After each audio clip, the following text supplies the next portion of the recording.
interação entre as intervenções dos vários oradores. Era-nos um bocado difícil termos aqui simultaneamente as pessoas de fora e as pessoas de dentro, de maneira que aquilo que optamos foi por termos aqui apenas as pessoas de fora e pedir-lhes que nos viessem dizer não aquilo que já disseram, nem aquilo que porventura possa ser as suas especialidades, mas que nos transmitissem aquilo que porventura, com esta discussão de 2 dias, aquilo que porventura poderão ter aprendido. O quê? Está ligado?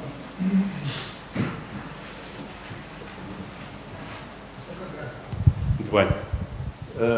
Poderão ter aprendido com aquilo que disseram os outros.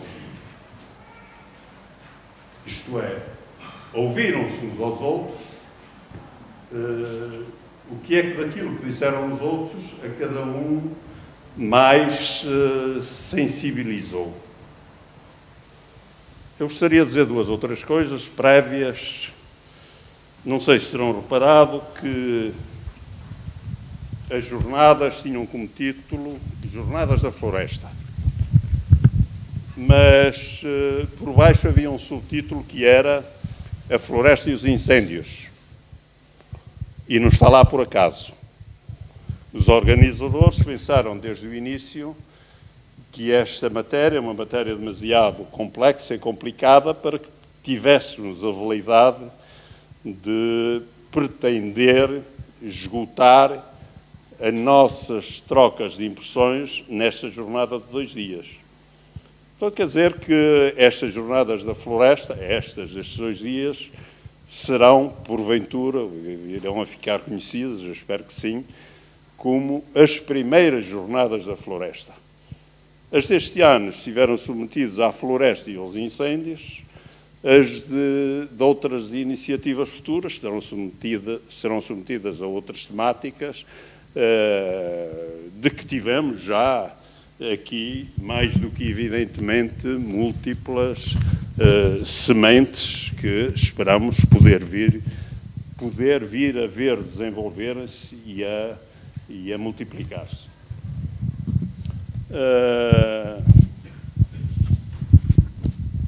Tudo o que ouvimos aqui mostrou-nos de uma forma evidente a complexidade da gestão deste sistema que é a floresta e da importância que há em estarmos todos envolvidos nesta tarefa. Diria que neste combate, mas isso é uma linguagem demasiado guerreira, que talvez seja de evitar, estarmos todos envolvidos, não termos pressas, que eu julgo que muitas das asneiras que se têm feito nesta matéria têm a ver com as pressas e com a incapacidade que temos tido para sabermos distinguir aquilo que devemos ser capazes de fazer no curto prazo, isto é, imediatamente, mas aquilo que só é capaz de obter resultados a médio e longo prazo. E convém recordar que aquilo que é para obter a longo prazo é hoje que tem que começar a ser feito, não é começar a ser feito no longo prazo. Olhar para esta matéria faz-me lembrar um pouco, olharmos para uma espécie de uma paisagem, estamos no cimo de uma montanha,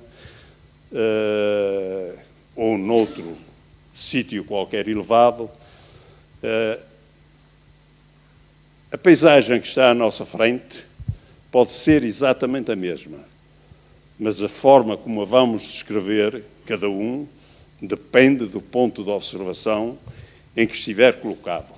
Portanto, nós temos que encontrar um filtro, usar uns óculos para podermos fazer a interpretação da paisagem. E houve aqui uma coisa que a mim me sensibilizou particularmente, e vão-me desculpar de eu trazer aqui as minhas sensibilidades, e que de alguma maneira foi trazido aqui pelo professor Américo Mendes, que foi a questão dos níveis de intervenção, os níveis de poder. Eu julgo que, na sequência da intervenção dele, esta questão esteve presente nas outras intervenções, mas, de alguma maneira, esteve lá presente de forma silenciosa. Isto é, para gerir o território e a sua floresta, temos que ter múltiplos níveis de intervenção. Ao nível da escala do bairro, dos lugares, ao nível da escala da freguesia, do concelho, da região e a nível nacional. E é preciso que cada um que esteja determinado o que é e como é que cada um deve intervir. O que é específico de cada um e o que é e quais são as áreas que devem ser objeto de interações ou de consenso, se quiserem, em torno desta matéria. Uma questão que, de algum modo, eu já tinha referido na minha intervenção inicial aqui ontem, é a seguinte, e enfim gostaria que continuasse, pudesse vir a continuar a ser objeto de reflexão, é a questão de nós discutirmos a questão da floresta dos incêndios através do binómio incêndios-prevenção.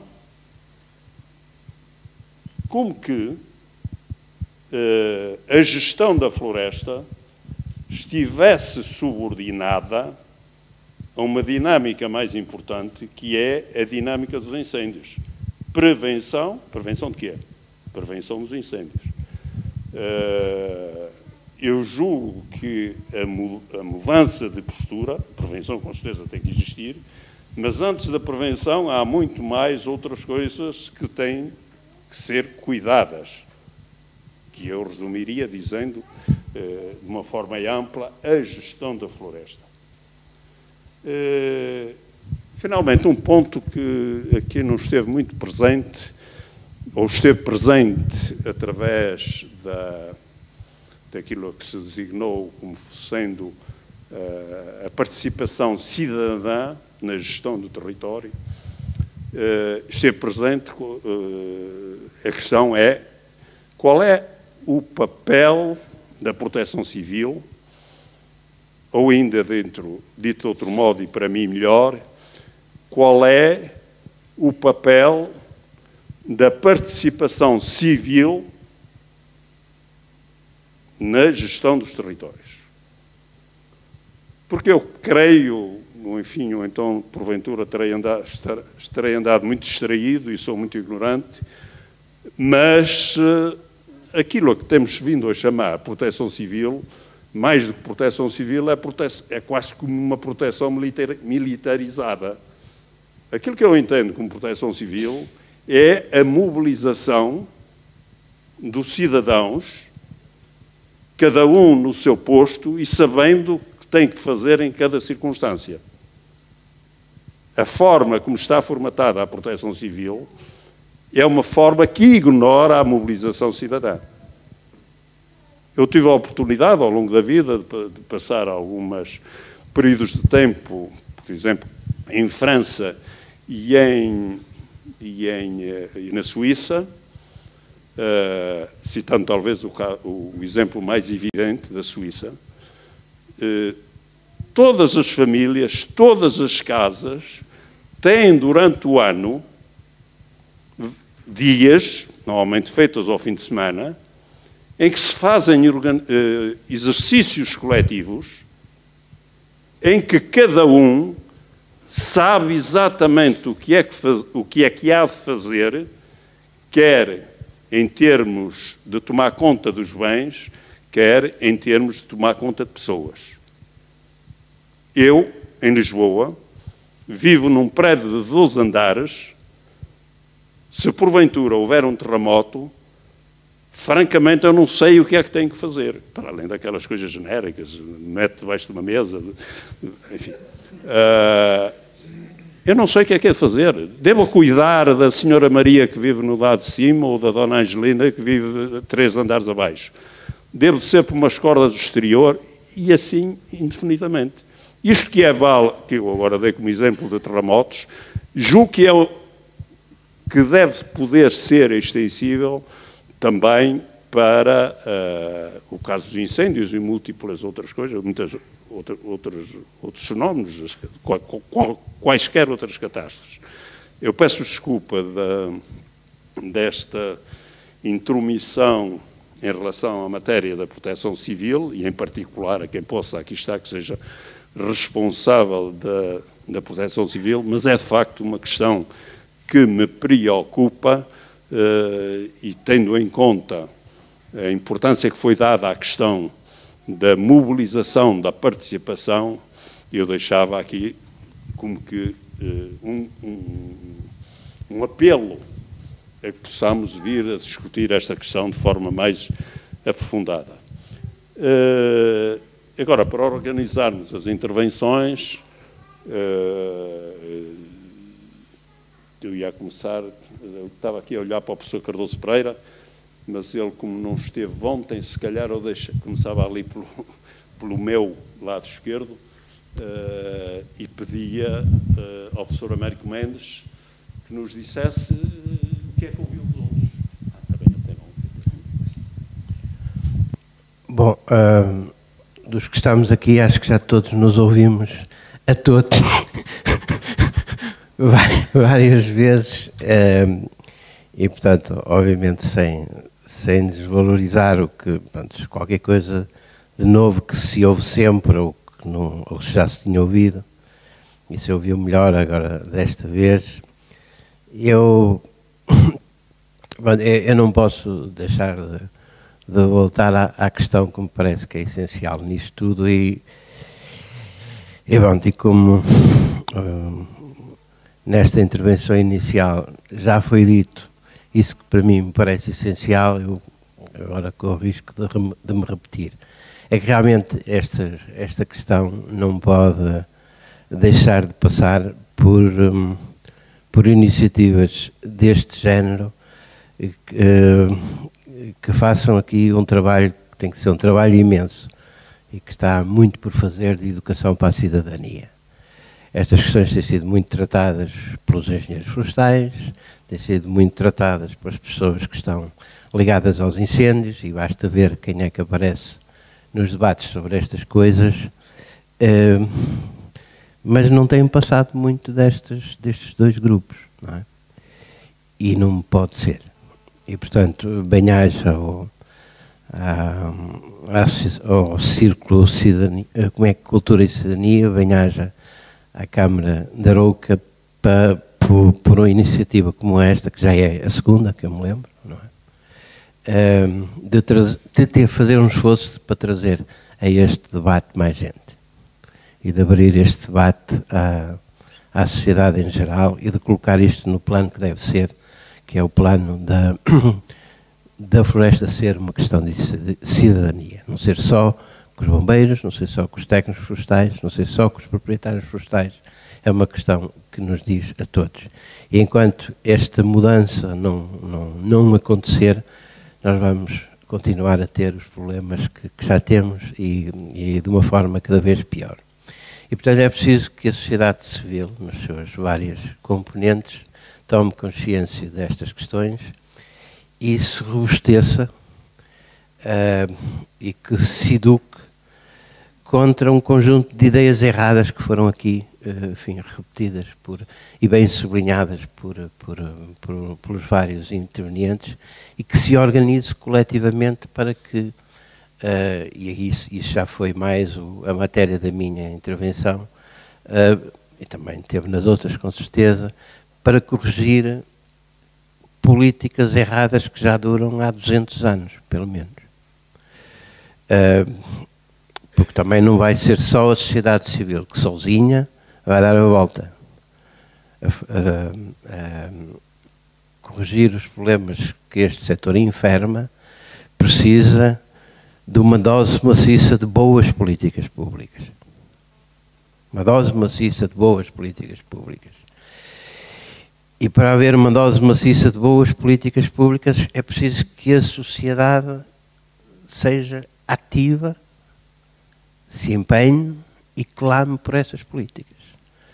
Se a sociedade civil não se estiver organizada, não tiver ideias claras, continuar a viver com essas ideias erradas que infelizmente dominam estes debates, os políticos, com certeza que muito naturalmente não porão em prática essas políticas. E portanto nós temos as políticas que merecemos. E se queremos outras políticas, temos que dizer quais são e temos que trazer mais gente a esta causa. Isto é um esforço imenso e, portanto, é preciso muitos colóquios como estes. E também não há que desanimar que estejam aqui a faltar estes ou aqueles. Isto é assim, pronto, enfim, tem que se tentar muitas vezes. E, portanto, o que eu gostei muito, não só nas intervenções deste lado, mas também dali, foi que eu acho que a tónica principal deste debate é esta: a floresta é uma questão de cidadania. E, portanto, esse é que é o caminho.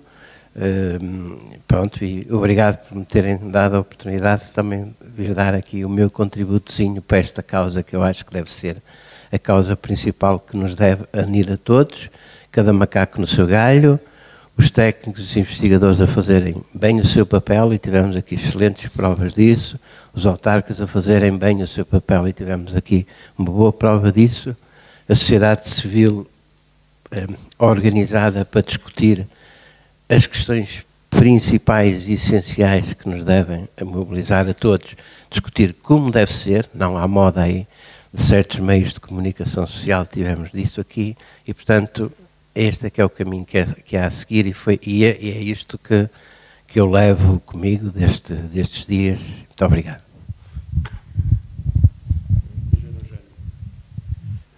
Bem, vou reforçar o que disseste, mas dizendo outra coisa. Para as pessoas virem, é preciso que haja um chamariz.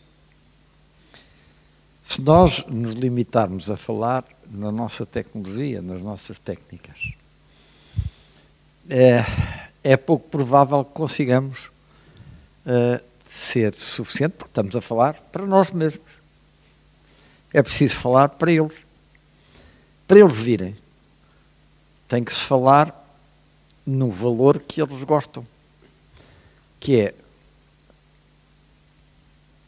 a sustentabilidade económica. Vamos usar o termo sustentabilidade. A sustentabilidade implica não apenas a floresta, mas a sustentabilidade da sociedade e os bens que estão aqui à volta. E eles têm que sentir, o que se falou aqui também, que ao perder-se um património público, perdem também eles. Quer sejam donos, quer não sejam, quer sejam daqui, quer sejam de outras zonas. Porque todos perdemos. E quando se ganha aqui, ganham-nos todos. E isso é preciso que as pessoas tenham essa noção. E, portanto, temos que começar pela parte económica, porque é aquilo que chama mais gente. E pela parte social, que também chama gente. O problema de debate, como é que se trazem para aqui os jovens? Porque para fazer alguma coisa é preciso que o campo tenha jovens. Como é que se conseguem trazer os jovens? Como é que os políticos, como ex-político, penso sempre nisso, como é que eu posso chegar aos jovens? Como é que eu, na minha sociedade civil, deixo de ter só velhotes e passo a ter jovens? Como é que isso se vai fazer? Como é que é possível chamá-los? Eu tenho que ter jovens ao pé de mim, porque senão só vêm velhos. Como é que se consegue fazer isso? E é um apelo que eu faço aos jovens, que também aqui há. Poucos, mas há. E a que linguagem é que nós temos que usar para fazer? Reparem, isto é uma coisa de grande complexidade, como disseste, e muito bem. não é a floresta em si, são as consequências que isso vai ter para a vida do futuro, para a vida dos filhos deles. É preciso que as pessoas tenham a percepção que o que está em jogo é o que se vai passar daqui a uns anos. E o valor que isso tem para as pessoas. Isso ficou em algumas das intervenções, em quase todas elas, isso aparecia, mas aparecia na nossa linguagem. E é preciso que apareça na linguagem deles. Como é que vamos conseguir isso? Eu tenho que dizer que eu já perdi essa arte, já tive, mas já perdi. E que é preciso que arranjem maneira de, mesmo os velhos aprendam a usar a linguagem capaz de chamar os jovens cá. Muito obrigado. Professor, se quiser o segundo.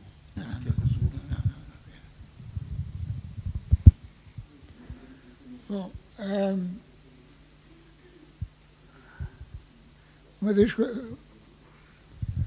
um dos aspectos que eu queria referir, em primeiro lugar, foi o deleite com que ouvi os agentes locais. Acho que foi uma brilhante ideia organizar o simpósio como foi, com os agentes locais, que tiveram uma participação excelente em todos os termos.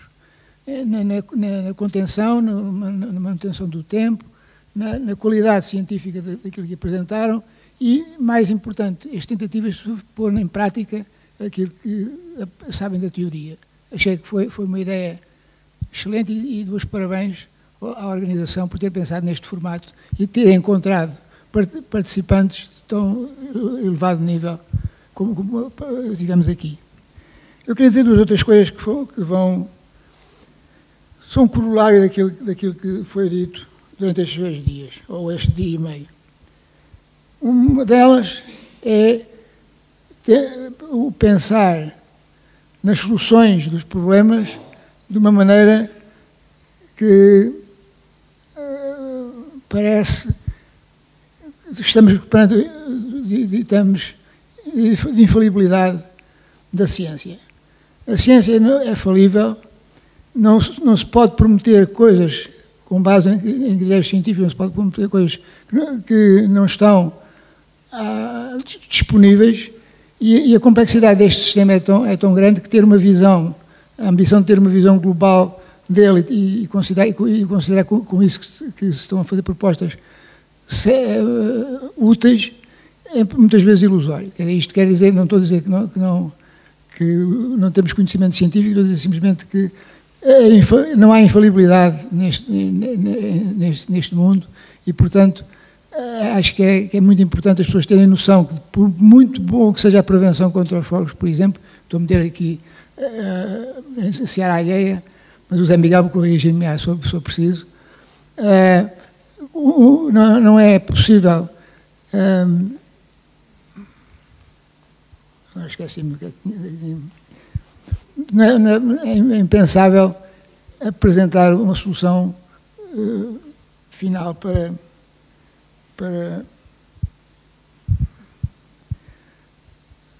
a situação, mas uma outra coisa que é importante, além desta noção de precaução, outra coisa que é importante referir é o papel dos outros setores. Há um setor que foi muito pouco falado e que é fundamental para o progresso da floresta, tal como a maior parte de nós que a vê. Isso é a industrialização. A indústria é fundamental porque sendo a floresta quase toda privada, tem que ter essa componente comercial. Sem isso, não, e muitas vezes o que ouvimos em muitas situações destas é um discurso anti-ciência. Eu acho que anti-indústria, quer dizer. Eu acho que isso tem que ser pensado e temos que ter a indústria como aliado e não como opositor.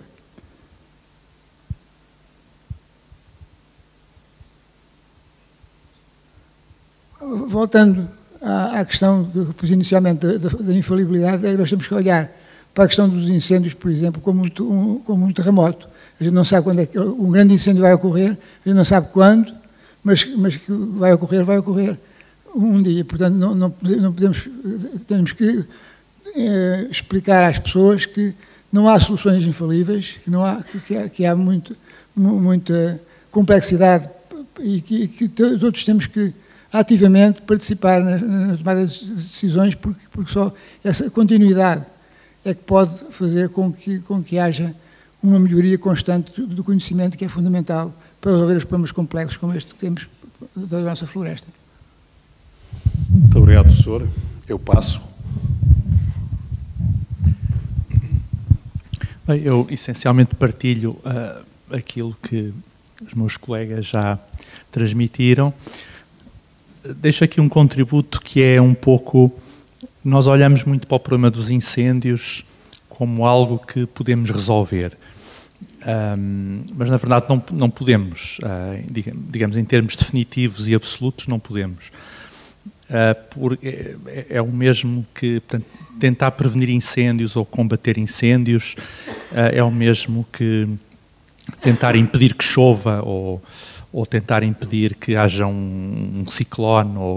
Porque, na verdade, o fogo é uma força da natureza. O fogo tem um papel ecológico, é um processo ecológico. E eu falei do fogo como uma ferramenta, mas ele é também um processo ecológico. Portanto, as nossas paisagens, o nosso clima, todo esse contexto fazem o fogo, independentemente dele ser de origem natural ou ser causado por nós. Portanto, temos que nos habituar um bocadinho à ideia da inevitabilidade do fogo e que podemos realmente mitigar as consequências, mas mais importante será mesmo tentar nos adaptar àquilo que podemos entender como inevitável num certo prazo temporal. Portanto, e esta aceitação do fogo como um elemento natural, creio que ainda tem que fazer o seu caminho a vários níveis, desde o público geral até nós próprios como investigadores. De qualquer modo, faz falta...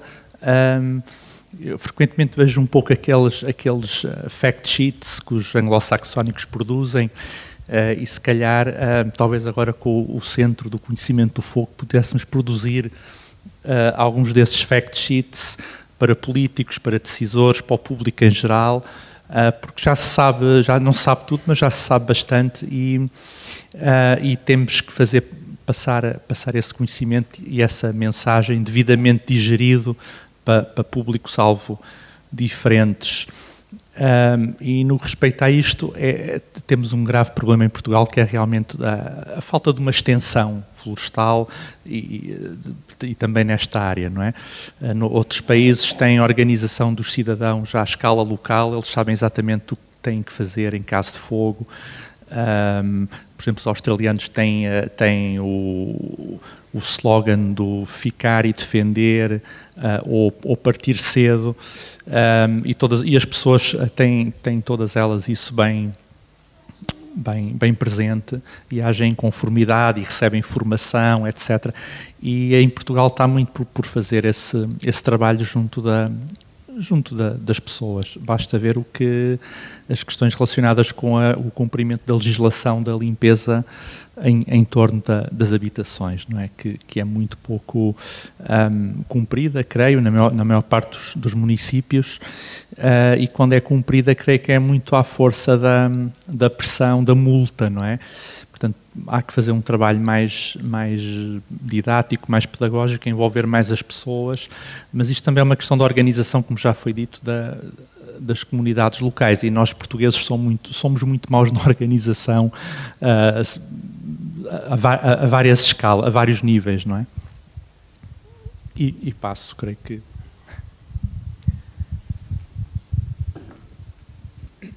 Também começava por elogiar não só a ideia, como a forma como ela foi posta em prática, que acho que foi, de facto, muito feliz. E depois fazer notar eu não gosto de olhar os problemas com a sensação de impotência de os resolver. Talvez por ser engenheiro, se a situação concreta é esta, é para esta situação concreta que eu tenho de encontrar as soluções. E a sensação com que fiquei, depois de ter ouvido as intervenções das pessoas locais, é que estão reunidos os ingredientes para as soluções serem razoavelmente fáceis. Porque, ao contrário do que acontece em muitos outros sítios, aqui há saber local, há alguma dinamização local e, portanto, estão os germes para fazer avançar as coisas. Eu gostava de sublinhar um aspecto que resulta da demonstração feita pelo professor Cardoso Pereira do risco futuro de existência desta floresta aqui. Porque aí vamos ter uma outra área de intervenção do poder autárquico que, preocupado como se mostrou com a situação, terá de olhar, na minha perspectiva, para o futuro do próprio Conselho, da economia e da vida do Conselho, que está, em boa parte, baseada na existência de uma floresta que corre o risco de deixar de existir. Creio que isso ficou particularmente bem demonstrado e eu gostava de sublinhar. É que podemos andar a perder tempo com tudo que se tem, tempo e dinheiro em relação ao que se faça sobre a floresta, se não tivermos em mente que ou resolvemos os problemas definitivamente ou amanhã não temos a floresta que temos hoje. Acabou, ponto final. E foi muito bem salientado por vós a quantidade de pessoas, de famílias que vivem direta ou indiretamente da floresta que possuem ou para a qual trabalham. Portanto, este é um problema sério para os habitantes do Concelho de Arouca. E talvez daqui possam partir para a demonstração da necessidade de mobilização coletiva, de mobilização social, para fazer face a este problema que não é imaginário. Ele está aí. Se os incêndios continuam a poder acontecer com a intensidade, com a periodicidade tão curta com que tem acontecido, pondo em causa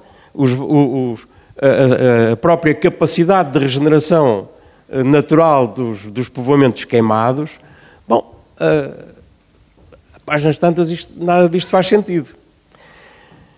Ora, eu não creio que estejamos perante nenhuma espécie de impossibilidade. E aqueles exemplos que já funcionam e que foram aqui bem explanados esta manhã, a partir de um grupo, de uma freguesia. Se isso for mais conhecido, se houver a intenção e a preocupação de dar a conhecer esses bons exemplos, essas boas práticas, é possível levar essas boas práticas a outras freguesias e a outras aldeias. Mas é preciso dar a conhecer, é preciso mobilizar para que isso aconteça. Porque as coisas não acontecem sem esforço, não acontecem por geração espontânea.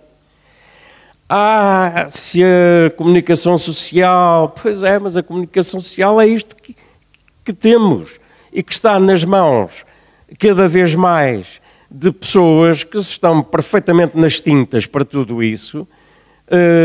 Não digo os jornalistas, digo os donos dos órgãos de comunicação social, querem a fazer dinheiro, o negócio deles é dinheiro. Portanto, o que é que dá?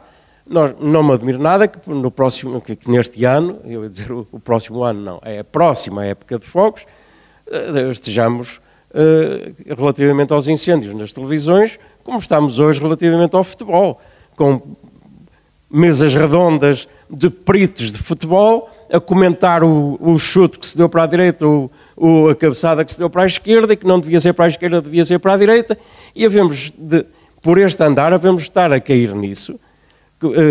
Ficamos enjoados de incêndios como estamos enjoados de futebol.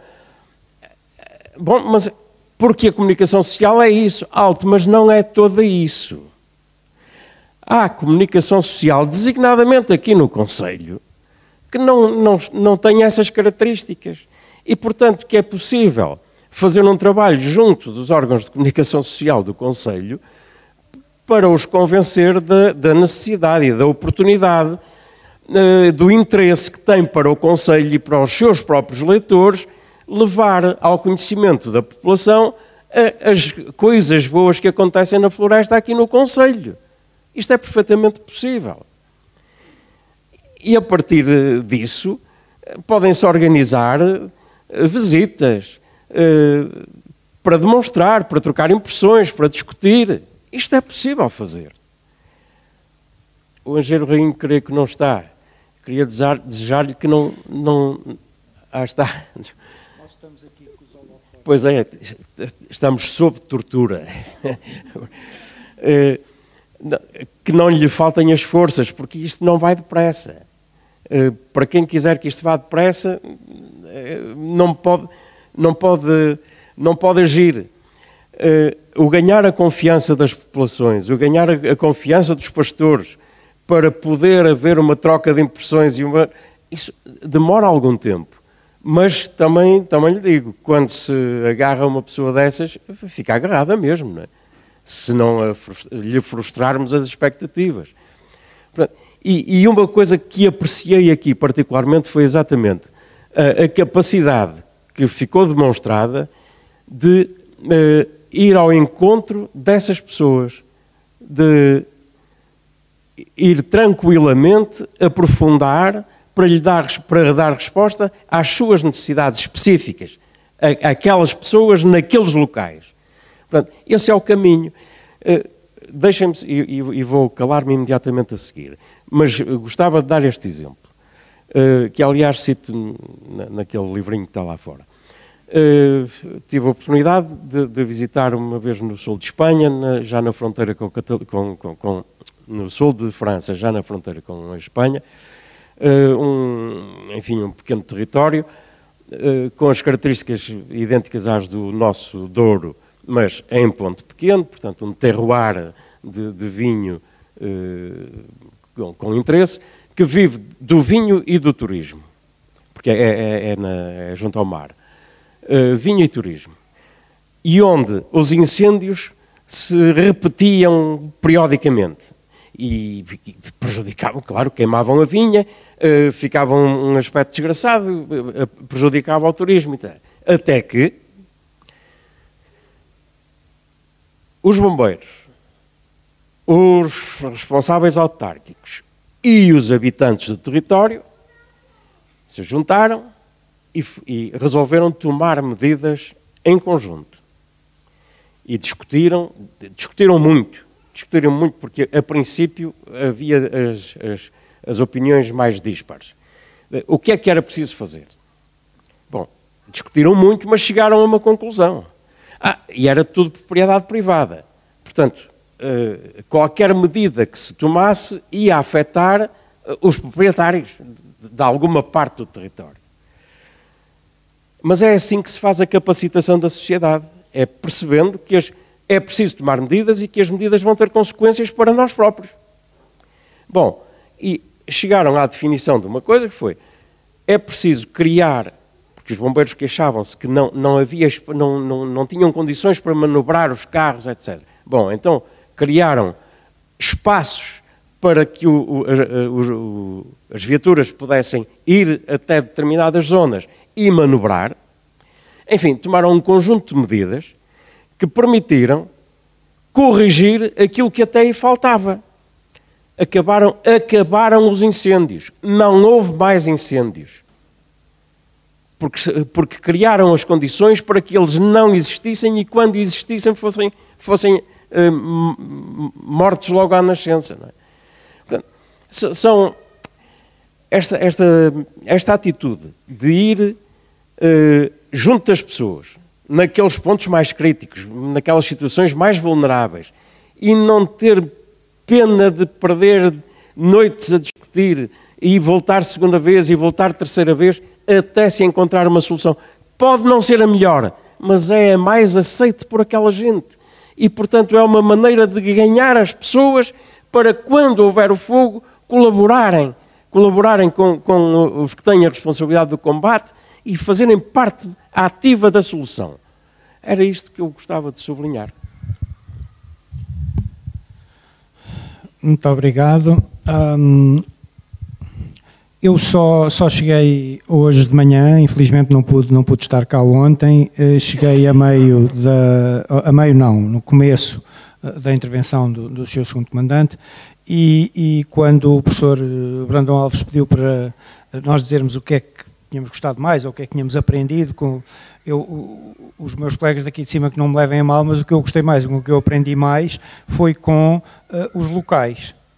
Era um bocado o que já não sei quem de nós dizia, que o Américo, logo no princípio, é os suspeitos do costume. Nós já conhecemos muito as conversas uns dos outros. De facto, exatamente.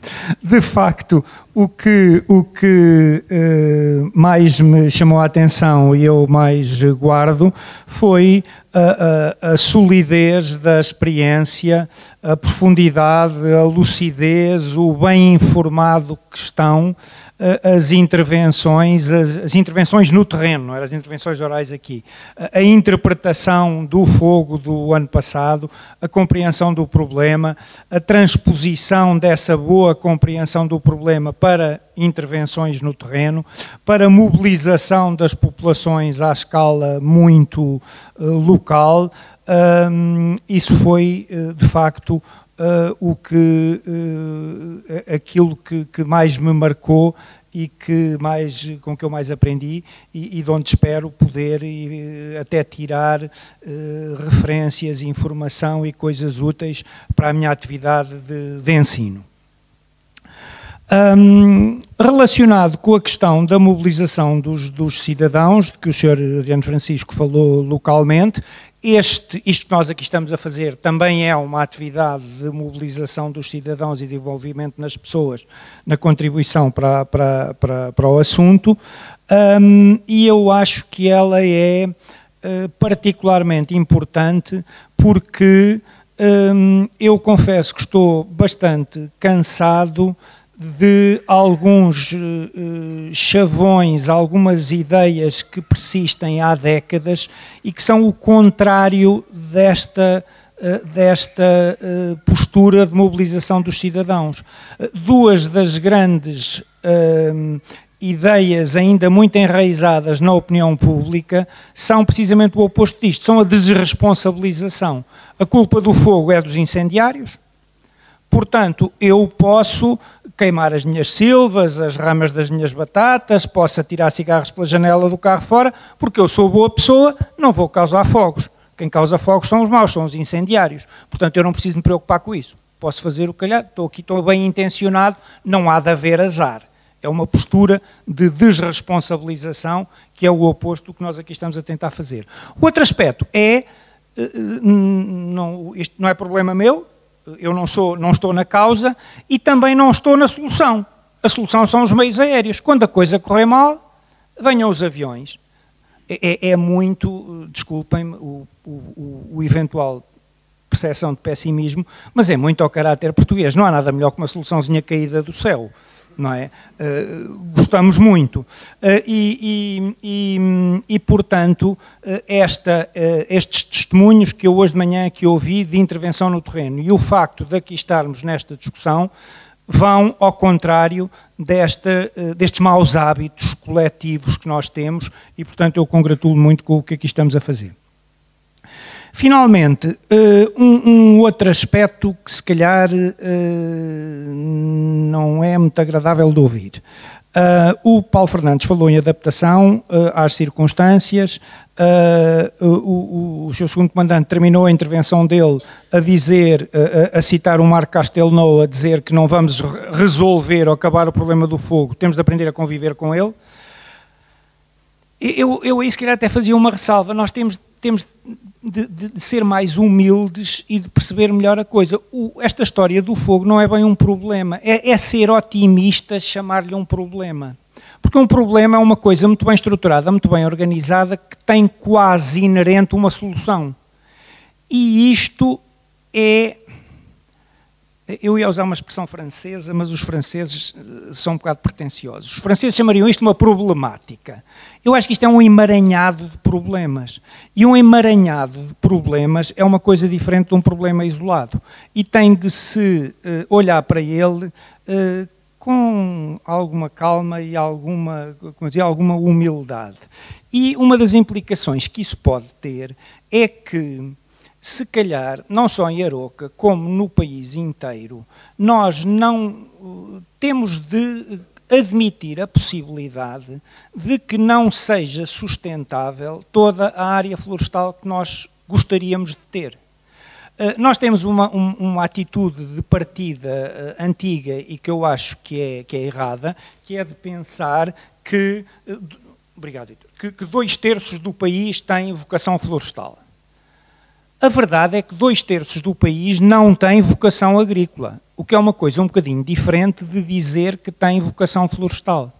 E, portanto, com o despovoamento rural, que dificilmente será invertido, com o agravamento dos cenários climáticos que agravam o problema, nós temos de contemplar a possibilidade de que, se calhar, para termos boa floresta e para termos floresta viável, se calhar temos de ter menos.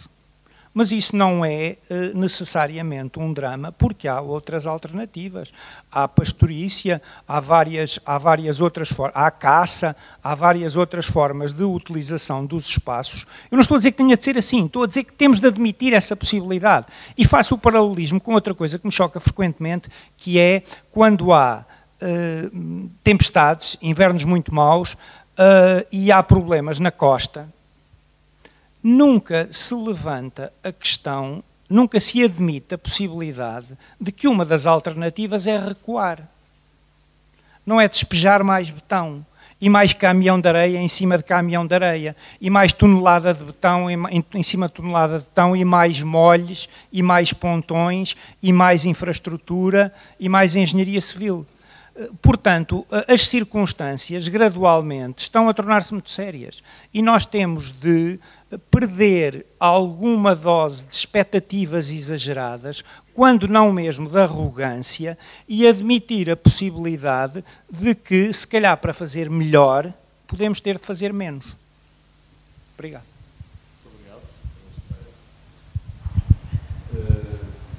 Depois de todos os nossos amigos conferencistas terem ouvido uns aos outros, eu, antes de devolver a palavra à Assembleia, gostava de perguntar se algum ainda quer fazer algum comentário adicional acerca do que foi dito agora aqui no palco.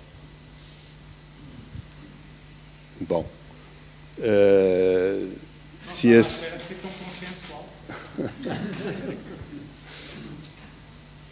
Se assim é, nós vamos ter uma razoável meia hora para tempo de discussão, e eu era capaz de dividir esse tempo de discussão em duas partes.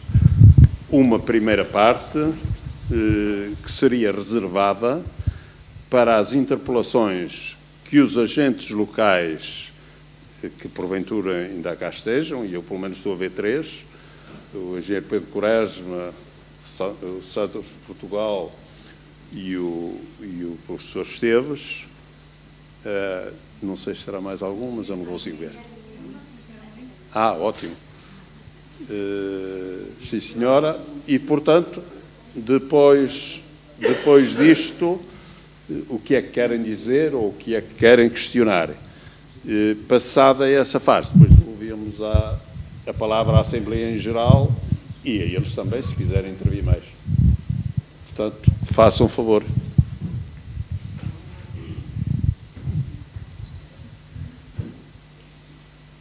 Eu acho que ainda estou a ver bem, não sei onde é que estão os braços no ar.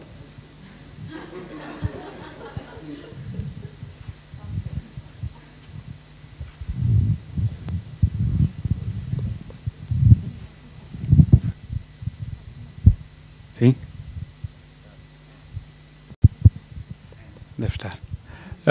Relativamente a este seminário e estes 2 dias, e aí concordo e acho que muito passa pela formação e pela informação, que acho que é e o que mais temos hoje em dia é desinformação, quer relacionado com a parte da floresta, quer relacionado com a parte dos incêndios. Ainda lá fora estive a tentar esclarecer algumas dúvidas relativamente à parte da floresta, relativamente à parte dos projetos, porque passa muito a ideia errada de que é tudo feito ao Deus dará e que não há cumprimento de legislação e são tudo intervenções ilegais. E não é bem assim. Há procedimentos e a velha questão já muito recente sobre a dita lei de rearborização do anterior governo, em que abaixo de 2 hectares era possível plantar tudo e mais alguma coisa sem autorização, e que não é assim. E se calhar, como acontece em muitos casos, a maior parte das pessoas que estão com estas ideias pré-feitas nunca leu a legislação. E essa informação correta não passa. E é um dos problemas que temos. É a desinformação que passa para as pessoas. E como estivemos aqui a falar muito seriamente sobre a formação e informação, penso que é um dos principais problemas, é a desinformação que se passa para as pessoas em geral.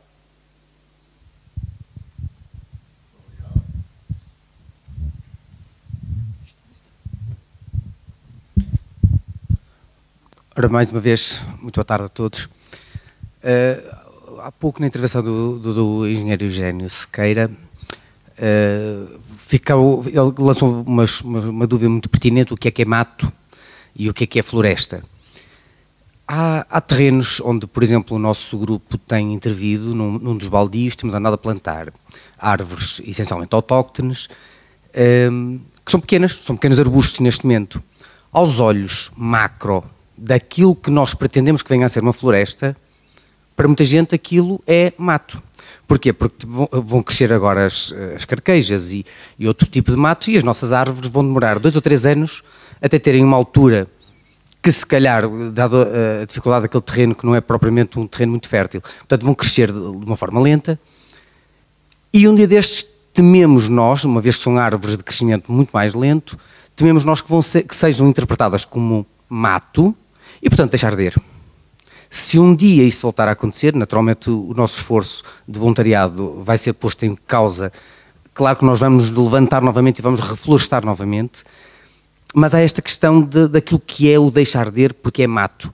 A definição de mato, de floresta organizada, sinceramente, eu tenho uma visão, como ontem referi, romântica da coisa, e nós estamos a falar de uma área de intervenção que não é propriamente de cariz de aproveitamento industrial e aproveitamento económico dessa zona de floresta, portanto vai ser essencialmente uma floresta que nós pretendemos que seja agradável e de preservação de alguns ecossistemas, mas digamos que não tem uma fileira de aproveitamento económico.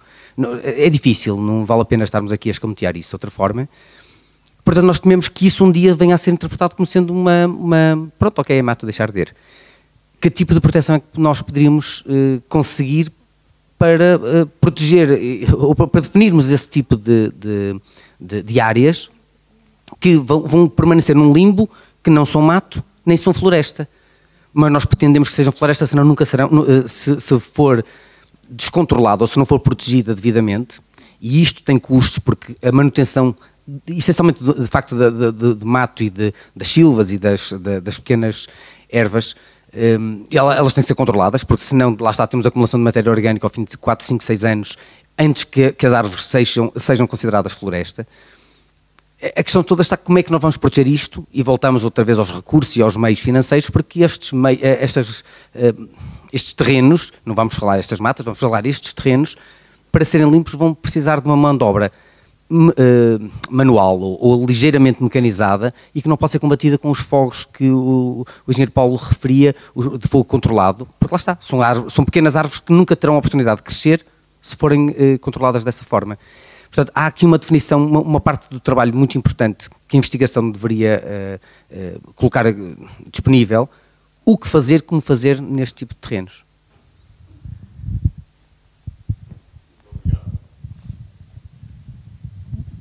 Ana Vieira, não quer dizer nada a gente?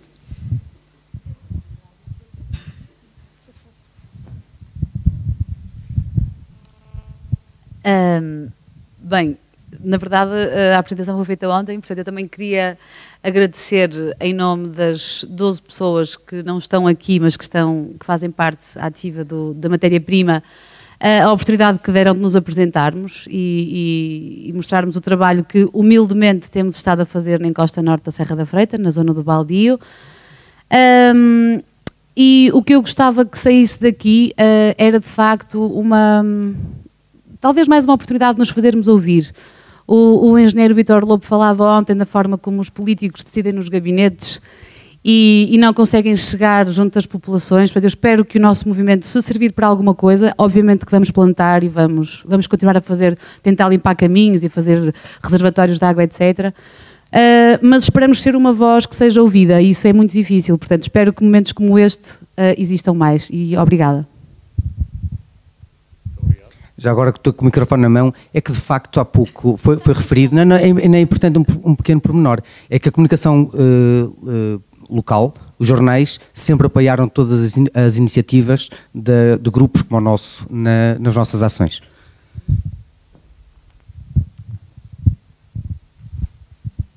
Eu, antes de mais, quero lamentar por mim próprio não poder ter assistido às principais intervenções, mas a minha responsabilidade a nível dos bombeiros, houve coisas que se passaram às mesmas horas, assembleias e perdi, se calhar, o melhor da conferência. De qualquer modo, queria deixar aqui o meu sentimento de paciência, porque os produtores florestais e as pessoas que se habituaram a ver, principalmente os carvalhos, a crescerem muito devagarinho, criaram paciência ao longo da vida e eu julgo que foram aqui hoje lançadas sementes que, embora cresçam devagarinho como sobem os carvalhos, vai subir, se calhar ficou aqui muita coisa de novo e um espírito de conjugação de esforços, que acho que era isso que devia acontecer, que haja uma conjugação de esforços muito grande para que as coisas comecem a compor-se e a resolver-se de forma, não digo natural como a regeneração que acontece na floresta, mas de uma maneira natural em que os homens podem conviver e partilhar responsabilidades e poderem fazer alguma coisa por algo que é muito bom, muito bonito, que é a floresta, aquela floresta que eu gosto e que muitas pessoas gostam também. Muito obrigado.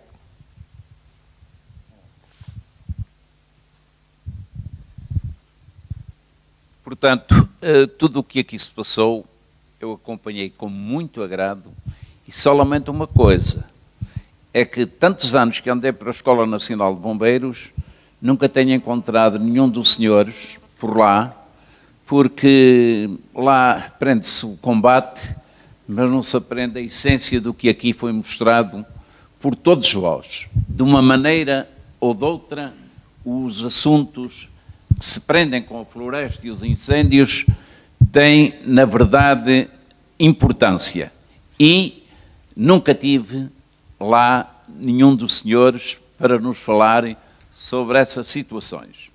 A outra é que, na qualidade portanto, operacional, ontem, não sei se foi o senhor engenheiro, alguém falou aí no problema dos combatentes serem qualificados, empenhados e motivados. E é verdade. Não só os combatentes, mas como foi aqui dito há bocadinho, explicitado, são os combatentes, mas também essa motivação, esse germe que Tropeço nos trouxe aqui, mas não só. Santa Maria de Monte, eu há bocado omiti os nomes para não ferir suscetibilidades. A Machieira, Vila Cova e Espiunca, Canelas, parte de Telhe, e agora é pena, mas é uma homenagem que eu tenho que fazer porque vivi com elas. As mulheres da Ponte Telhe, com as suas enxadas aos serviços dos florestais, desempenhavam um papel importantíssimo na defesa da floresta. Eram máquinas a fazerem aquilo que nós lhes pedíamos e com eficácia. A outra situação que eu queria referir, os meios aéreos. As populações é que estão convencidas que os meios aéreos é que salvam tudo. E depois, quando não há, a culpa é dos bombeiros por não haver. Eu disse de manhã, e é verdade, que os meios aéreos só serão eficazes se tiverem o acompanhamento no terreno. Porque podem fazer dezenas, centenas de descargas, se não tiver o complemento humano no terreno, os meios aéreos ajudam, mas não resolvem. É isto que eu tinha para dizer. Comandante Amorim.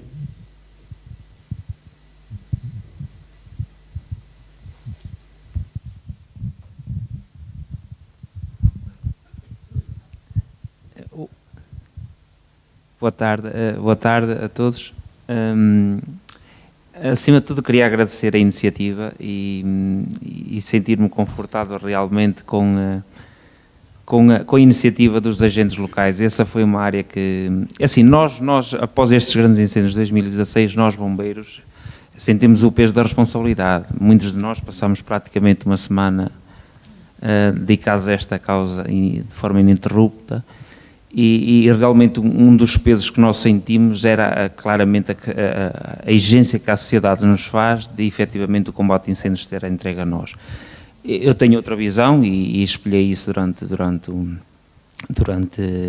a minha intervenção, que realmente incêndios com esta magnitude têm que ter realmente um papel ativo da sociedade, de todos os intervenientes, e estou muito agradado claramente das iniciativas que estão a surgir no território, e temos que pegar nesses bons exemplos e temos que dar continuidade a este trabalho.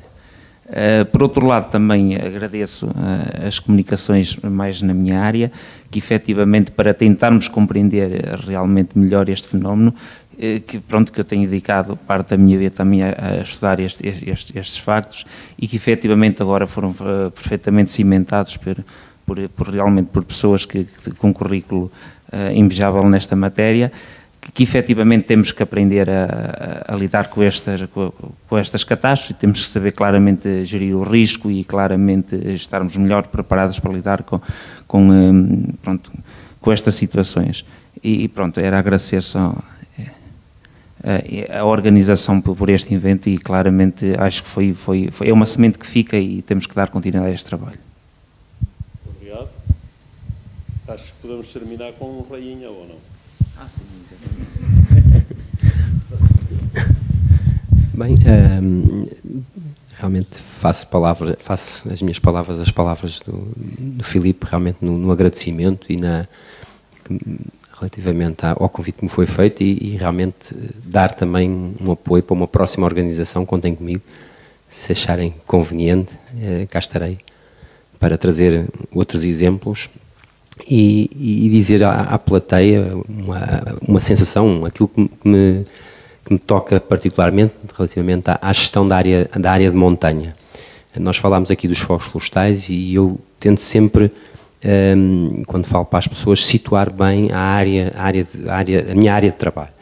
Venho já há bastantes anos a trabalhar em áreas de montanha, apesar da minha formação ser florestal, mas tenho dedicado bastante mais às questões de montanha, do fogo de montanha e as relações do fogo com as pessoas.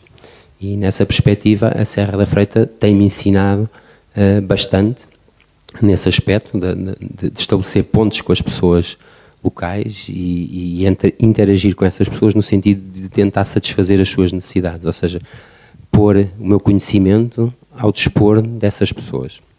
E a Serra da Freita tem-me ensinado coisas extremamente interessantes, que infelizmente não tive aqui a oportunidade de as partilhar porque me baralhei durante a apresentação, mas quero deixar isso presente e que realmente fazer um apelo, é que realmente haja da parte das autoridades um olhar para ainda as poucas pessoas que estão a trabalhar a paisagem da Serra.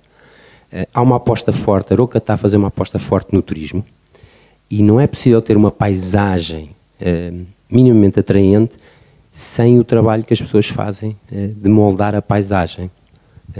Toda a moldura que a paisagem da Serra tem deve-se essencialmente à pastorícia. A cor, os tons que vão mudando, todos aqueles contrastes devem-se à intervenção humana.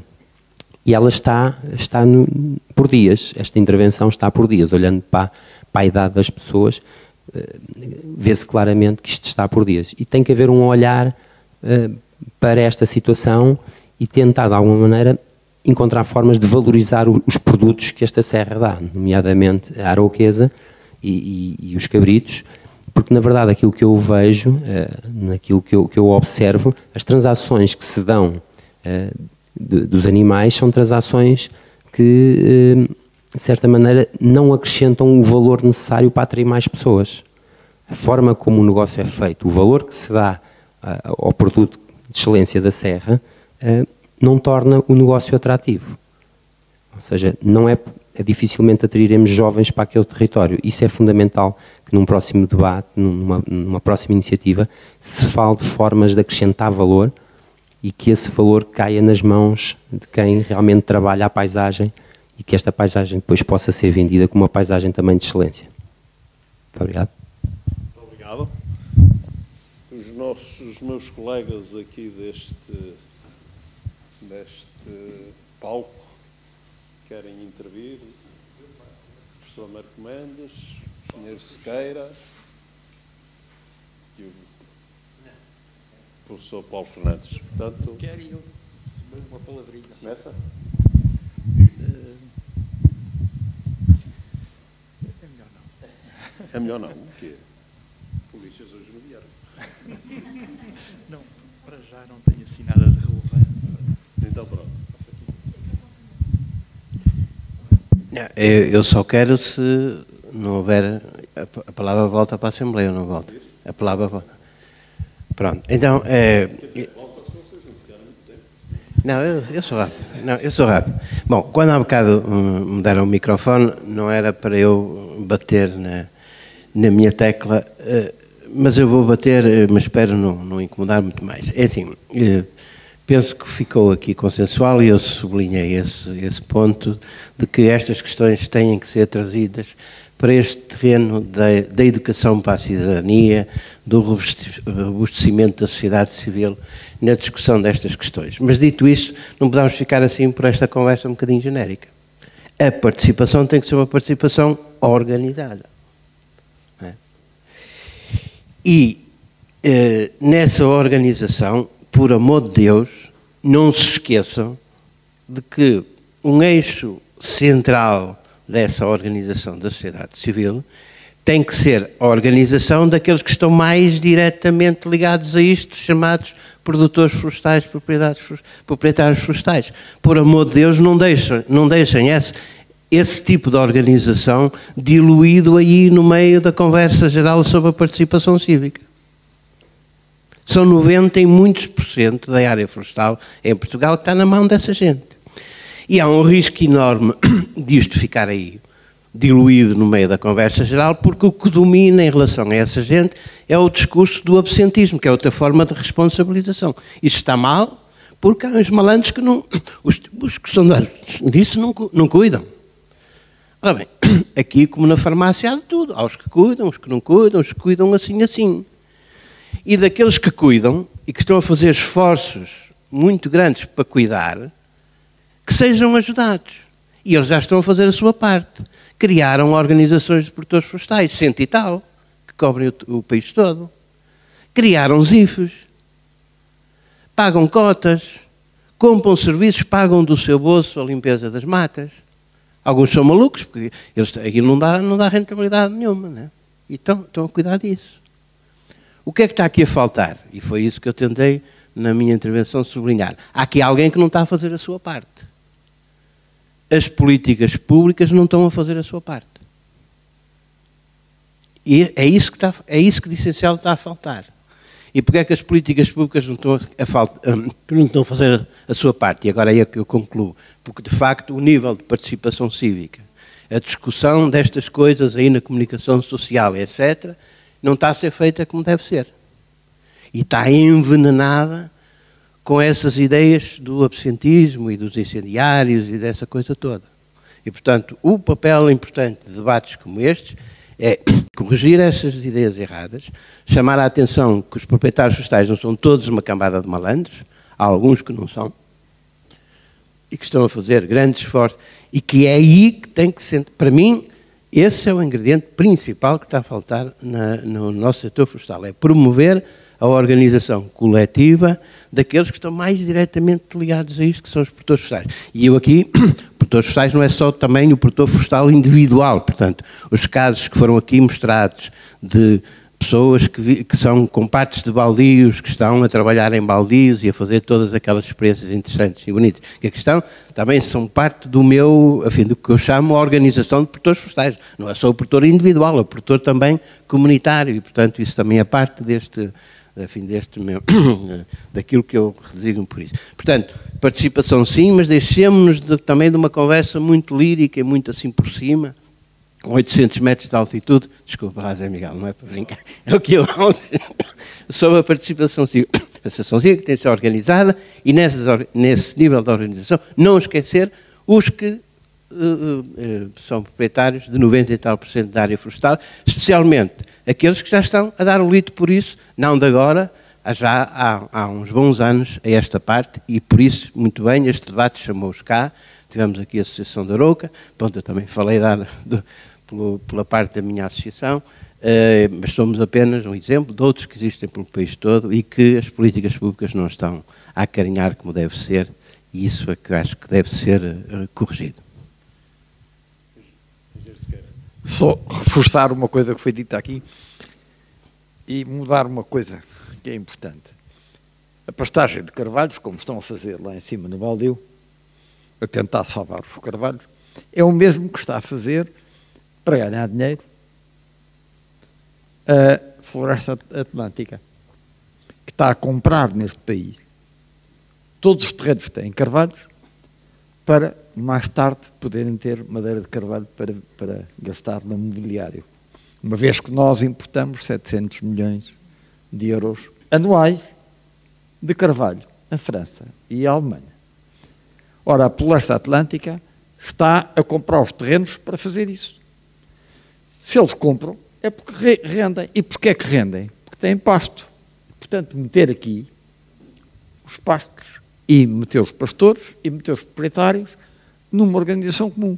Portanto, reforçando o trabalho que está a fazer lá em cima dos baldios e alargá-lo às zonas das propriedades privadas. Ok? É uma proposta muito simples. Era aqui só um pequeno apontamento sobre o abandono. Transmite-se a tal mensagem dos proprietários florestais malandros, não é? Que não tratam, não cuidam, abandonam, mas o abandono é uma opção tão legítima como qualquer outra, quer dizer, não é um crime, nem há qualquer legislação que obrigue as pessoas a não gerir e a não abandonar. E até podemos, em cenários de grande incidência de fogo, de grande risco de incêndio, o abandono é certamente a opção mais racional, né, pelo menos do ponto de vista económico, uma vez que não há qualquer hipótese de ter um retorno de um eventual investimento. O abandono também tem outras virtudes e hoje em dia fala-se muito da renaturalização, não é? O abandono pode ser a primeira etapa da renaturalização e não é por... E porque é que em Portugal as populações de lobos têm tido algum aumento, e de javalis e de animais, aves de rapina? Porque é que os abutres negros que tiveram dezenas de anos sem nidificar em Portugal e as águias imperiais, etc., agora regressaram? Portanto, há um lado bom do abandono. Portanto, não devemos ostracizar os proprietários que abandonam, porque todas as situações têm duas faces, não é? Pelo menos. Sr. Paulo Fernandes, no que se meteu. Agora devolvo a palavra à Assembleia e quem queira faça o favor de pedir. Está com o senhor atrás.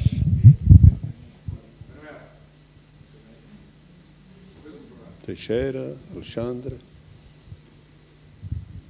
Vieira também? Senhor? Então, sim, faz favor, a única coisa que eu peço é que não ultrapassem 2 minutos, no máximo 3, porque senão... Muito boa tarde, meu nome é Zé Ferreira. Antes de mais, dar os parabéns por esta iniciativa, destas jornadas. Eu sou naturalmente um amante da natureza e há uns anos atrás instalei-me como produtor da raça arauquesa.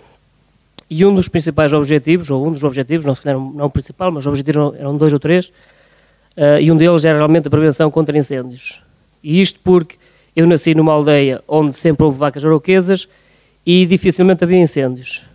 E o primeiro incêndio que existiu foi eu já tinha uns 14 ou 15 anos, existiu devido precisamente ao abandono da produção da raça arauquesa. E cada vez mais o abandono foi acontecendo e os incêndios foram aumentando. E passou a haver incêndios de cerca de uma média de 8 anos. 7, 8 anos havia incêndios. Este ano voltou a haver um incêndio e, portanto, eu como produtor da raça arauquesa, e na altura instalei-me como jovem agricultor, penso que foi uma mais-valia para a prevenção contra incêndios. Este ano, especificamente este verão, o engenheiro Manuel Rainha conhece o processo na região. De facto, a presença das minhas vacas, penso que teve um impacto importante para, pelo menos, evitar que o incêndio fosse tão grande como foi. E o incêndio existiu numa zona que eu também pensava que não existia. E aí falhou a parte do combate. O incêndio desceu a serra, foi do alto da serra para baixo da serra. Portanto, eu vivo na encosta poente da Serra da Freita, virada a Valcâmara, e, portanto, falhou ali um bocado a parte do combate. Mas, havendo prevenção, e havendo a prevenção com os animais, eu penso que, pelo menos, evitou que o incêndio não fosse tão grande. A minha questão não é questão, é a minha ideia, e também aquilo, e a questão também, e o desafio, é que realmente, e já foi aqui também falado, eu ouvi no momento que já estive aqui a ouvir, que de facto haja mais intervenção e mais valia para quem se instala e para quem defende a natureza, nomeadamente os animais. A pastorícia foi falada 2 ou 3 vezes, mas não foi tantas vezes como isso falado aqui enquanto eu ouvi. Portanto, a pastorícia tem também questões negativas na floresta, não é? Também não é tudo positivo, mas tem alguns pontos positivos. E o que eu entendo é que realmente eu sou um jovem agricultor, naquela parte da raça arauquesa, mas não há assim tantos como isso. Portanto, o que eu defendia é que realmente, para haver coexistência entre a fauna e a flora, que hajam mais atenção a quem realmente tenta fazer alguma coisa em prol disso. Era só.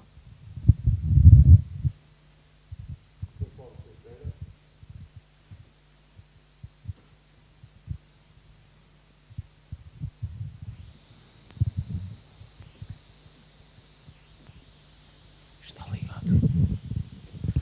Ora bem, eu dá-me a impressão que o que vou dizer é capaz de ser uma banalidade, mas penso que essa banalidade está por detrás do que se tem também estado a discutir, sobretudo quando agora se falou no abandono, em termos, eu tecnicamente não sei discutir consigo, mas que me causaram alguma, pelo menos, perplexidade, dos lados positivos do abandono, é provável, mas há outro abandono de que foi aqui falado, agora por este senhor que falou antes de mim, e ainda há pouco pelo engenheiro Manuel Rainha, que é, por exemplo, quando o engenheiro Manuel Rainha disse esta frase que é impressionante, e é uma frase que deve fazer pensar. Pastorícia, mas está por dias. Isto é futuro. Ou seja, o que é que eu queria dizer que está por detrás também disto? É que a sustentabilidade do meio rural, mesmo numa zona como a nossa, eu digo nossa porque para mim Arouca é como se fosse a segunda terra, embora não seja de cá, mesmo a sustentabilidade de uma zona como a nossa, com dominância florestal ou de mato, não sei classificar, não sou técnico, e de montanha, se não tiver gente, e não terá gente se a gente não tiver meios para viver aqui, significa que estamos perante um problema, mais a mais com o que mostraram os riscos de a médio prazo, talvez, ou até a menos que médio prazo, os recursos florestais desta zona noroeste diminuírem drasticamente. Isto é um problema de economia local, de sustentabilidade da economia local. E eu fazia uma sugestão ao Círculo de Cultura e Democracia que também promovesse umas jornadas na sequência destas de sustentabilidade da economia local desta região ou zona, conforme lhe queiram chamar.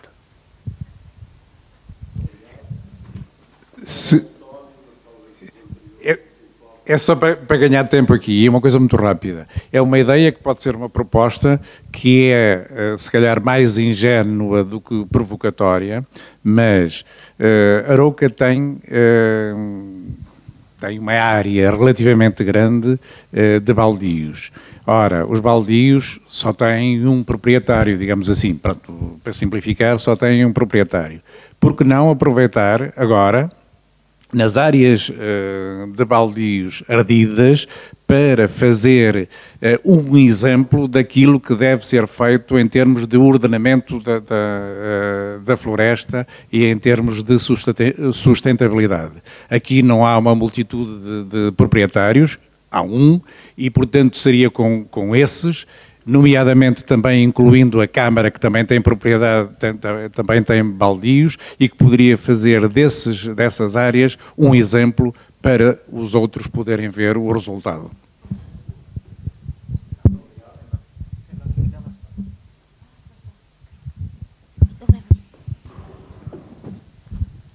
Boa tarde. Saudar a mesa pela iniciativa. Eu estou ligado à exploração de madeiras e sei um pouquinho do que se passa. Para mim, a floresta está falida. Está falida em que aspecto? Em favor dos grandes grupos.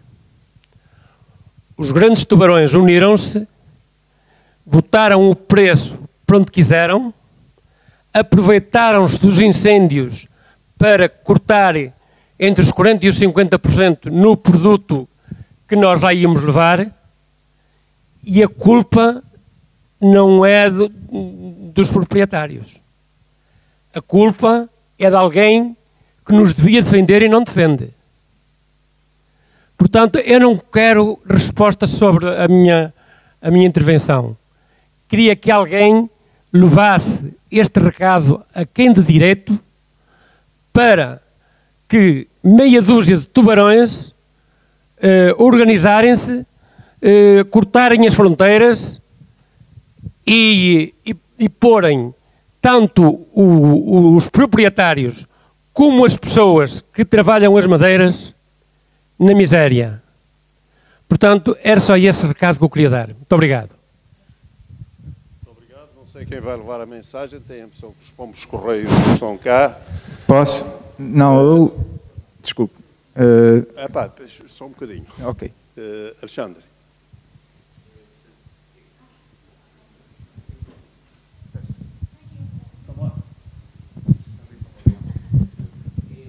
É só para encerrar, muito breve. Portanto, eu acho que devemos aqui ter uma atitude, da minha parte, pelo menos, humilde de aprender. Portanto, agradeço. Portanto, eu, em face deste incêndio florestal, eu tomei uma atitude de ir à escola para refletir. Eu sou um ultraplantador de castanheiros, sempre alterou, isto é dramático, 60% da área ardida, e eu fui tentar aprender. Portanto, fui mestrado de Gestão e Economia do Ambiente. Mas tive a felicidade e o privilégio do conhecimento vir aqui. Portanto, e nós criamos, como disse hoje de manhã, uma responsabilidade. Portanto, e este canal aberto entre o conhecimento que nos traz, e nós devemos aqui aproveitar este debate para traduzir isto em ação. E eu lanço um desafio. É que estes canais abertos, através da Associação Florestal, através da reflexão que vai haver, desse debate, nós aproveitarmos de quem sabe. Eu aprendi muito, e tenho ali, entre os oradores que estão, em relação, estarmos atentos à boa imprensa. Eu, professor Eugénio Sequeira, eu li um artigo em 2013, que eu fiz em tema de debate, seminário de economia, em que este flagelo estava pré-anunciado. Foi anunciado, o que nos expôs aqui, eu não conhecia pessoalmente, mas eu debati na faculdade onde estava, FEP Economia. Lá, o conhecimento académico, olha, é preciso um trabalho interdisciplinar. É economia, geografia, são os florestais, portanto, estão dispostos. Epá, aquela tragédia em Arouca, as pessoas são abertas a debater. Tragam aqui, mas é preciso ver o conhecimento das faculdades para o terreno e nós aprendermos e quando tivermos dificuldades, perguntarmos como é. Eu fui a um passeio do fogo com o professor Paulo Fernandes. Eu vi a Serra da Freita, eu cresci, vi arborizado. Aqueles, não há árvores. O que é que resultou? Eu vi também num artigo do professor Paulo Fernandes. A árvore resistente ao fogo é o vidoeiro, a bétula. Se formos ao Planalto da Freita, fomos à Fraguinha, a única coisa que resiste é um bosquezinho, fomos fazer um passeio do fogo, estão lá as bétulas. Vamos ali, há mais um bosque e tal, é só bétulas. Vamos lá ver, nós temos aqui um desafio, é um desafio que lança aos proprietários. Nós temos 15 mil hectares, vamos perguntar a quem sabe o que é que vamos fazer, como vamos fazer. Eu tenho um exemplo, eu fui ver 2,5 hectares que tenho ali. Guardou tudo, está tudo. Eu levei lá a minha mãe de 85 anos, isto não conheço, isto eu vi sempre sem árvores, ali em Canelas, está totalmente transfigurado, só lá está, o castanheiro tem 2, eu não cortei as árvores, estão lá, os castanheiros sobreviveram, estavam numa linha d'água, encontrei o vizinho, olha, eu já tenho aqui um projeto para fazer, olha, eu vim ver a ver, o que é que vai fazer?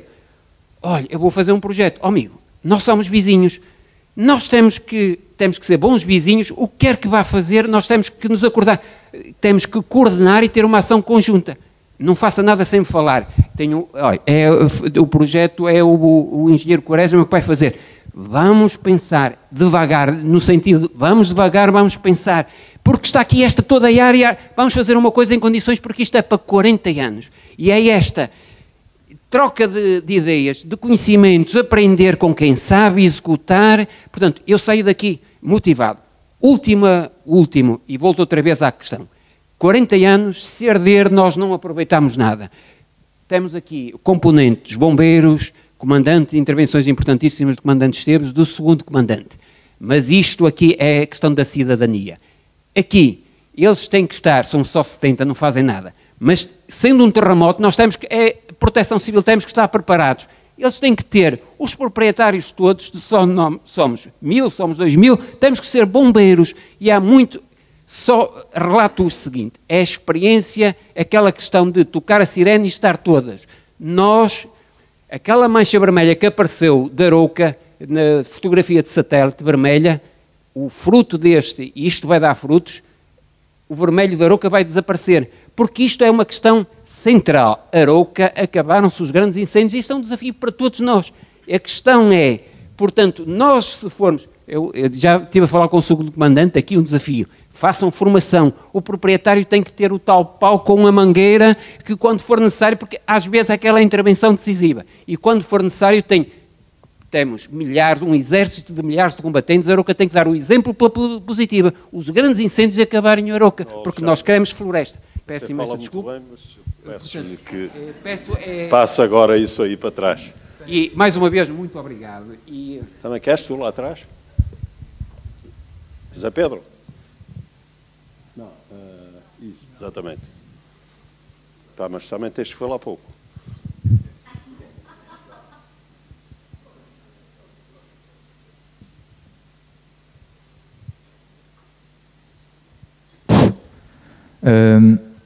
Eu ontem já intervi, não vou me alongar muito. Apenas dizer que desta iniciativa saí enriquecido em vários sentidos, porque tivemos uma visão holística do que é a floresta a nível nacional o que é aqui no Concelho de Arouca.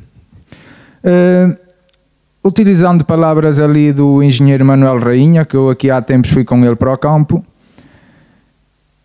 o problema começou na desvalorização do animal e a solução está na valorização do animal, que é este animal, a pastorícia. Pronto, ainda encontrar outras coisas, ali o engenheiro Pedro Quaresma falou que há falta de informação. A falta de informação não existe, ela está cá, não é transmitida. Hoje em dia a Câmara tem técnicos, mas são técnicos de secretária. Tem de haver técnicos que vão de encontro às aldeias, que vão de encontro às pessoas. É muito difícil pessoas com 60, 70 anos, que eu que resido nas aldeias de montanha, virem para aqui nos dias como os dias de hoje. Nós temos que levar essa informação a eles. E depois falaram aí que não se pode descartar a questão da indústria, da floresta vista como uma indústria, algo económico. É preciso ver que da floresta resultam vários serviços que podem ser aproveitados. Mas estes serviços não podemos apostar só nos serviços de produção. Hoje em dia temos que apostar nos serviços de regulação e ver os serviços de produção que podem servir como serviços de regulação para que a floresta funcione de forma coerente e eficaz na prevenção contra incêndios e seja resiliente. Agora, uma questão. Isto já não está a funcionar, acho eu. Tá. A questão do fogo controlado. Bato palmas ali aos dois senhores que ali estão à frente, ao senhor engenheiro Manuel Rainha e ao Filipe Amorim, pelas iniciativas que têm decidido na frente. Mas o problema é que estas iniciativas não podem ser feitas em todo o território. Aí é que está. Há locais de pastorícia em que essas iniciativas não podem ser feitas porque não estão dentro do perímetro florestal. Como é que essas aldeias sobrevivem com a pastorícia? Não sobrevivem. Não é? E depois o que é que nos arriscamos? Temos raça arauquesa e temos cabritos de boa qualidade e cada vez temos mais raça arauquesa que vem da Argentina e cabritos que deve vir ali da Serra Nevada. Não é verdade? É preciso ver a valorização do território de uma forma integrada. Não é olhar nisto vetorizado e puxar cada um para o seu galho e depois temos um território muito segmentado que não vai levar a lado nenhum. Eu podia que terminasse, se faz favor. E com isto termino. Brandão, com a consciência de que se falar muito está a fazer esperar o Sr. Presidente da Câmara. Se eu falar bem, vão-me dar mais meia hora. A gente bate palmas no fim. Não, eu queria só sublinhar um ponto que vai na linha das preocupações do professor Américo Mendes, que é sublinhar a importância das associações florestais. E isto porque, se nós queremos ter sustentabilidade, e a sustentabilidade é importante para que todas as políticas florestais possam ser cumpridas, eu queria chamar a atenção para o problema levantado ali por aquele senhor, mas que diz respeito ao trabalho conjunto dos consumidores de madeira, ou seja, as empresas que consomem madeira trabalham em conjunto umas com as outras. E é normal que assim seja. O que não é normal é que os produtores de madeira não trabalhem também em conjunto para um dia poderem discutir com eles também os preços da madeira. E isto vale para a madeira e vai valer também para pastorícias, para os animais, etc. Enquanto não tivermos uma economia das organizações, ou seja, em que o preço dos produtos é discutido por quem consome os produtos e por quem os produz, nós não vamos encontrar sustentabilidade e, portanto, a maior parte daquelas iniciativas que deviam ser levadas a cabo acabam por não ser porque não têm sustentabilidade. E a sustentabilidade não vai ser garantida por governos, porque o governo não produz nem compra madeira. Ou madeira, ou gado, ou outras coisas quaisquer. Portanto, têm que ser os consumidores desses produtos e os produtores organizados que efetivamente podem encontrar uma solução. Os governos poderiam era apoiar, por exemplo, estas organizações, como tem defendido várias vezes o professor Américo Mendes. Muito obrigado a todos por todo o empenho que mostraram em nos acompanhar até este momento. Eu considerava encerrada esta parte e passávamos imediatamente à sessão de encerramento.